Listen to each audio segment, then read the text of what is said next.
Tanvir smart মোটিভেশনের আরেকটি ভিডিওতে আপনাদেরকে স্বাগত। আজকে যে বিষয় নিয়ে কথা বলবো সেটি হচ্ছে ৩ ধরনের মানুষকে আমি ব্যক্তিগতভাবে অপছন্দ করি এবং সেটাই আমি আপনাদের কাছে শেয়ার করব। যে ধরনের মানুষগুলোকে আসলে আমি ব্যক্তিগতভাবে পছন্দ করি না তার কারণটা অবশ্যই আমি ব্যাখ্যা করব। ১ নম্বরে আমি সেই ধরনের মানুষদেরকে পছন্দ করি না যাদের অর্থ সম্পদ আছে, টাকা পয়সা আছে কিন্তু সে খরচ করে না। সে জমায় রাখে, নিজে কষ্ট করে কিন্তু টাকা পয়সা খরচ করে না। একটা মানুষ বিপদে পড়েছে, তার পকেটে টাকা আছে কিন্তু সে তাকে উপকার করে না। একটা মানুষের সমস্যায় পড়েছে, সে চাইলেই তাকে হেল্প করতে পারে, তার বিপদে আগায় আসতে পারে কিন্তু সে আসে না। এবং এই ধরনের মানুষদেরকে আমি এক কথায় অপছন্দ করি এবং তাদের থেকে দূরত্ব বজায় রাখার চেষ্টা করি এবং কেন করি সেটা অবশ্যই বুঝে গেছে। এবং ২ নম্বরে হচ্ছে যারা পরিশ্রম করে না।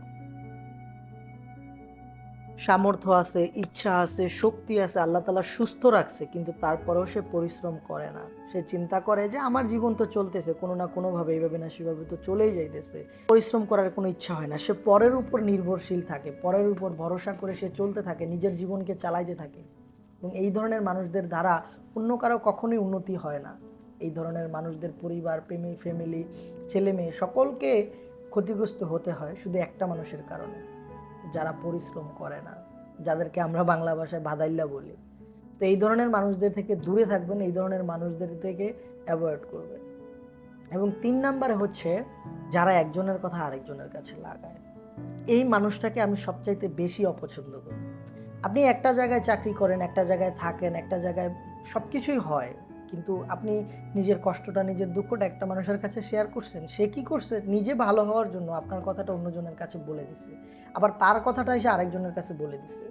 তো এই ধরনের মানুষদের থেকে দূরে থাকবেন। এরা মানুষের কখনোই বন্ধু হতে পারে না। এরা মানুষের সাথে মানুষের দ্বন্দ্ব লাগায়ে দেয়, যুদ্ধ লাগায়ে দেয়। পরে দূর থেকে এভাবে তাকায়ে থাকে, তামাশা দেখে। তো এই ধরনের মানুষদেরকে আমি ব্যক্তিগতভাবে খুবই অপছন্দ করি এবং তাদেরকে বলবো যে এইগুলো না করে একজনের কথা আরেকজনের কাছে না লাগায়া গাছ লাগান, পরিবেশ বাঁচান।